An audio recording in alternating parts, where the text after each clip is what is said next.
Hey guys, so look, it's all done. This is video B or 2. There's a split flange on a 202 Dodge Ram crew cab. So with the 4.7 liter, the lower part is all rusted out. You can see, totally finished. Bolts had to be cut off. So once I did that, I had to be able to get that thing off of there, put on the split flange, and put that right in there. So the thing is, the bolts that you see running from left to right, those bolts don't come in the kit, which is dumb. And then there are also these little washers here. You see that right there? There are 2 washers right here. Those 2 washers, the reason why I had to put those on is because there is this piece right here. That is fatter than this right here.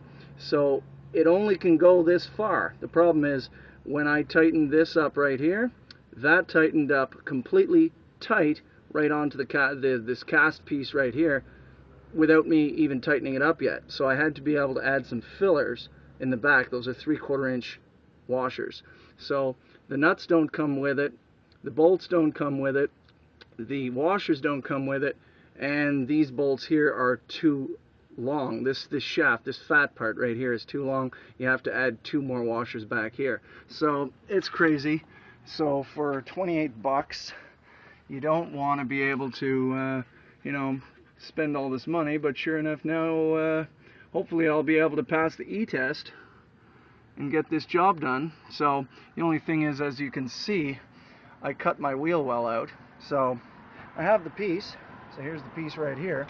So I have to be able to put that back in. So there is one factory wash screw that goes back up in there. Surprisingly, it just goes right up into this area right here. So the factory guys just sheet metal screw it right into a hole. They just fire a screw right up into the body. So I'm going to fabricate some tabs, and then with some screws I'm going to be able to just simply put them here to be able to mend this area back together. And if I ever have to get back in there again, I have the access panel. So let's call it an access panel, guys, and that's basically it. So I patched the hole in the back, the actual muffler itself. Let's go and take a look at that. So how to be able to patch a muffler for absolutely nothing.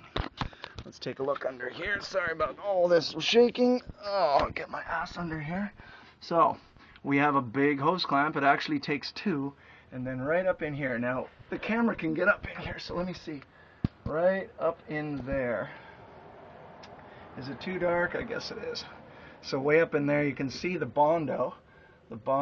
And of course, because the patch itself is actually a piece of sheet metal, that there's the seam, and the seam is not under the muffler, it's on top.